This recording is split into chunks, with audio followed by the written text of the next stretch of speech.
Okay, so this is my start to finish video on the Clack Fan. I started out in Canva and create my design.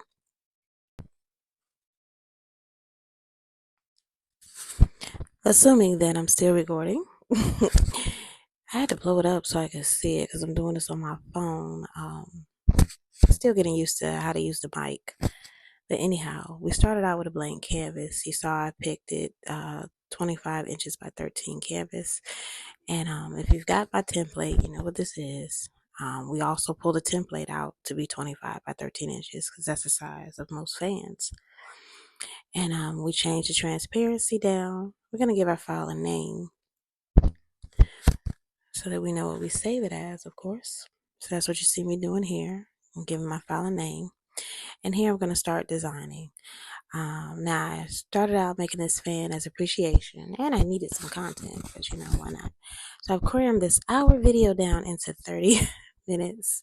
So hopefully I'll be able to load it up to TikTok and YouTube. So let me know where you're watching this from, whether it's TikTok or YouTube. Now there is a slower video of me designing this on my TikTok. So what I've done is, this is appreciation, Clack Fan for Kita. She makes my jewelry, my earrings. I really only wear the earrings. Try to get used to wearing bracelets and necklaces, and it just wasn't for me. But anyhow, so of course we went to FB and stole us some photos, and here we are just placing our photos in our template. So of course you see our background covers the whole 25 by 13 square. That's what you want. We took our Clack Fan template transparency down just so we can see where to place our elements, photos, pictures, sayings, phrase, text.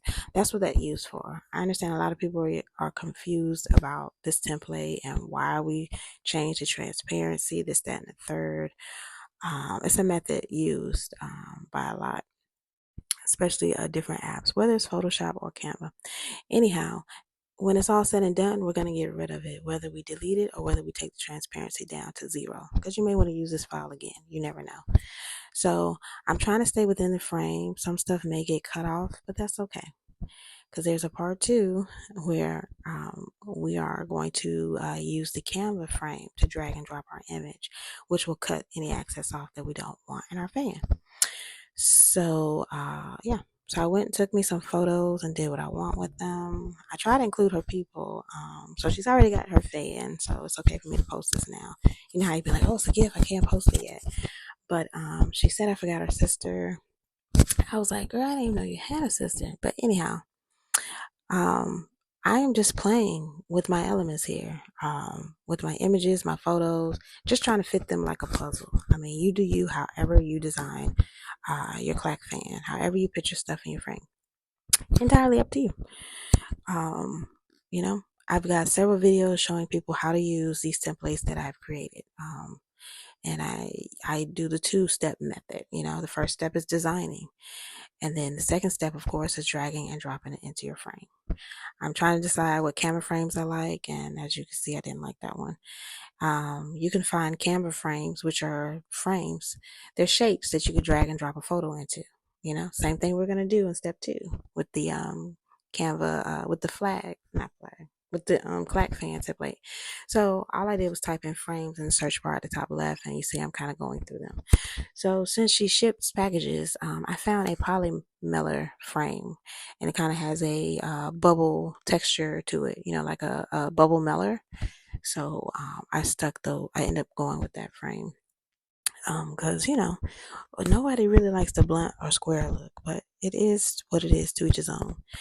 And how I design is, like I said, it's like a puzzle piece. I try to fit places, things, or elements where I feel like they fit a puzzle. So see, that's the Miller frame that I thought was, you know, interesting. See, it looks like a bubble effect. Anyhow, I am just playing around with the photos, trying to see where I fit stuff at. So I was like, okay, we're gonna add her family members in here to see if we can get everything placed right. So we ended up using the white fans and the material that comes with it. I know a lot of you see me cutting material and using the fabric from Hobby Lobby. And for those of you that don't think I should be shopping at Hobby Lobby, I mean, to each his own. We're going to spend our money where we want to spend our money at. if it's that serious. But like I said, for those that don't want to, you can find this fabric online. And if you want to pay for my resources where I tell you where to get the fabric online, cool. But guess what? You don't know the people that you're buying it from online, nor do you know their beliefs. So let's just pretend like you didn't know any of that stuff that was going on in Hobby Lobby, you know? Because guess what? We still got to eat. And that's what we're doing here. We're going to eat. Anyhow, I'm just placing my images where I want, and I know a lot of people that are making those comments. You don't even make Clack fans. You don't even. I guess because that video went a tiny bit of viral, but not really. So people from all walks of life ended up seeing that video. Those that it wasn't even targeted for. And I'm just like, but this is me using the image blender. A lot of people are like, ooh, how do you use the image blender? And the only thing I don't like about the image blender is when you blend your image, it saves it to your uploads. And you're looking on your canvas for it. So Canva, if you're looking at this, fix that. Just have it saved to the canvas.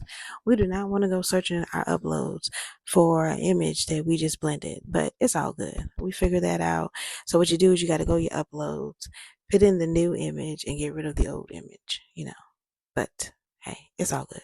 For those that are confused, they're like, I used the image blender, but my image disappeared. Where did it go? Well, if you notice, it gave you a caption at the top that said, your blended image has been downloaded to your uploads. But I guess I could have shortened this part a lot because I'm doing a lot. See, you got to move those two dots around to blend the image. We are softening the edges. No one likes arms cut off, legs block, square, blunt. We like soft edges, so we like to blend the edges. But to each his own. I see a lot of y'all with them folks on the fans with the blocked off. Anyway, here's how you fix that. You can soften the edges, corners, or put something on top of it. See how I put it to the back. But if you don't want a sharp edge or blunt or square, you can just soften those edges. So that was one of my favorite features of PixArt, because when you use the eraser tool, it automatically sharpens the edges. It blends the edges in. So Canva, if you're listening, create a tool where we can blend the edges with a paintbrush, or we can soften the edges with a paintbrush. That would be neat. But yeah, it is what it is. So anyway, that's one of my favorite elements that look like a little bubble, the star. So you guys are going to see that in a lot of my designs, the sparks. It helps hide a lot of the discrepancies. I feel the same way about my shimmer cups. I make tumblers. And a lot of times if I get a design that is not of best quality or photos, and sometimes you can't help the photos that people give you. We try our best to Photoshop these photos. But anyhow, those shimmer cups help with discrepancies. So the same way as me blending the image, these sparks, they help with discrepancies. So you see, I take the transparency down to see where everything is on my image and how it will look. Because some people just can't imagine the design without that image, without that Clack Fan template. Now, I have no idea what I'm doing here. I think I'm going to steal me some more photos. Oh, her name. So I was like, what should I call this? Because I was like, dang, how did Kita spell her name? I think it's Kita. But I was like, you know what? She's real proud of her business and jewelry. We are gonna because I'm like, she got like 3 different pages. Is you Lady Unique? Is you Jewelry by Lady Unique? What is you? Is Unique Beads? I don't know. So that's what we went with. And we are putting the text in. And the only thing I wish I would have not done is move the text up just a little bit.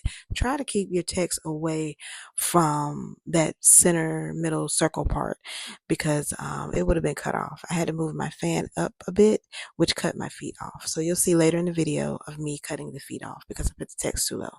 So definitely keep your text up high or at the very top, because we was about to lose bits and pieces of that text. So it's like, okay, my bad.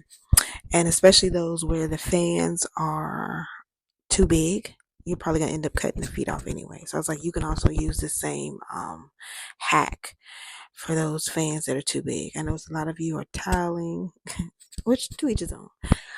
What we end up doing here is, since we have a Epson 8550, it's a wide format printer. We're able to print up to 13 inches wide. So we get the sublimation paper on the roll. So I guess we're no longer taping our 13 by 19 pages together, but that did work for us, and it can work for you. So yeah. So, and I'm just trying to find different elements to fill in the blanks, fill in the spots. So, and all I do is I go in and I play with my elements. A lot of keywords could be white blur, or sometimes you can just type in elements and you'll see different stuff. Some people use smoke a lot, spark. People didn't know that that was a thing. They was like, how do you get those sparks? Is it star? I type in star and nothing comes up. I call them sparks or sparkle and it'll come up. Same thing with the glitter. So, and then you can also Google different element words or Google Photoshop elements. Canva will have the same stuff in there and you will be surprised the things that's in Canva. I did a Toy Story cup the other day. Did not know the Toy Story elements was in Canva, but I wasn't expecting that because it's Disney. Anyhow, no, is it Pixar or Disney? I don't know. Anyhow, seeing where we're at, and I think that looks good to me. So we're gonna save it as a PNG. I heard a lot of people say, someone told me to save it as a PDF. However you want to save it, however you print is fine. I'm able to print PNGs. I'm able to click on my PNG and hit Command Print or Command P, and it will print. I'm thinking they're telling you guys PDF because PDF will keep all your size. It won't change your size. But I haven't had an issue with just saving it as a PNG and printing it. Now, in the long ways, if you have Silhouette Studio, you can drag and drop it in Silhouette Studio, especially if you're trying to do gang sheets or print multiple images on a sheet. You can set it up that way. But you can also set this up in Canva as well. As long as you have your canvas the right size that you want it, and our canvas is 5 by 13, you should be able to save and print directly from Canva. So here we are opening up our second template. This is the second template. Hopefully you got this one from me as well. When you get my templates, I give you both. This is the actual Canva frame. This is the last step. You do not need to design in this frame, although some people are. They're like making it a solid color, locking it, and designing on top of it. Cool, that's you. But I like the fact that I can crop the outside or the edges off. And so we're gonna we're gonna bring our saved image in, drag and drop it, and that's it. We are ready to save and print. So keep in mind that for me that this is the last step. This is what I use the Canva frame for. I do not design in the Canva frame. So I'm going to hit Command Print. I saved it. We're going to find our size because see the top left is showing you how it's going to print. So I've created a page template. It must have skipped past it. Actually, I think my glasses, no, I don't know. The screen share just stopped. Here's my paper on the roll that I'm cutting it down to 25 inches long. But literally all I did was hit Command Print and I chose my paper size. So I created a paper size property or option that's 25 by 13 or 13 by 25. Actually, your thing will do 12.96 inches, which is close to 13, and it works for us. When you're saving your printer profile page setting or whatever you want to call it. So anyway, I have to trick my printer to accept this paper to feed it through. So you saw me putting a piece of tape at the edge of the paper so that it would feed through. And I cut my shape out and put it the fan on top. So as you see, I was playing with it and I'm going to pre-press it, of course, to get the wrinkles out. But then I was like, okay, the name, I don't want my text to get cut off. So I had to bring my fan down just a little bit.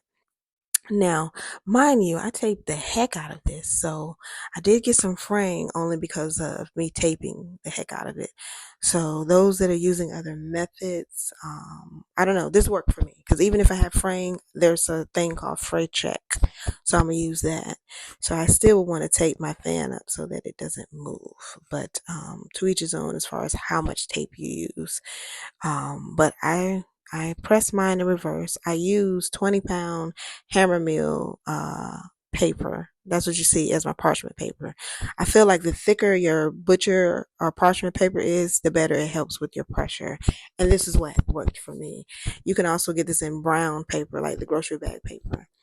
And I don't know if I'll go back and add like clips of what I'm talking about in the video so you can see.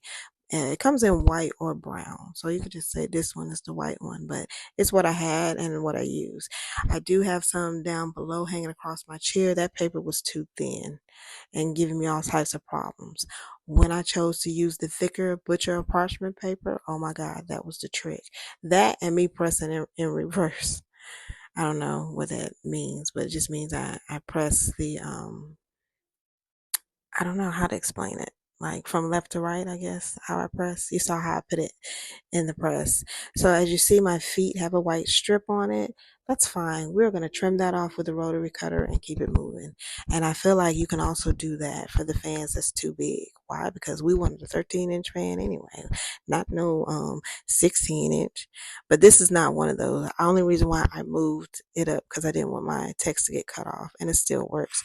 Just make sure that your fan sticks are not sticking out. This is the Fray Check.